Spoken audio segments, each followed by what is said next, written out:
Welcome to the Tech Egg. Don't get scrambled. Enjoy the video. You start by confirming prerequisites.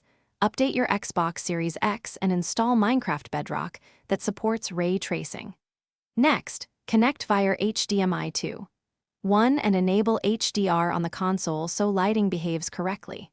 Once done, open Minecraft, sign into the account with the ray tracing entitlement, and navigate to the store page to download any required ray-traced resource pack. You do these steps now to ensure performance headroom and correct file versions before enabling ray tracing in the world settings.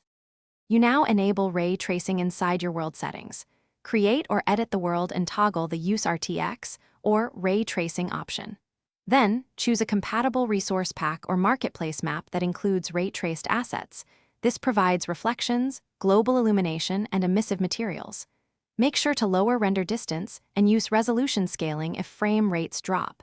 This trades visual fidelity for smooth gameplay. Once enabled, enter the world and let assets compile. The console may take extra time the first launch, so wait patiently. You finish by optimizing settings.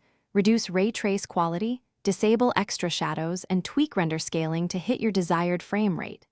If you see flicker or missing textures, make sure resource packs and system firmware are updated, then clear cache and reload the world because asset compilation can fail.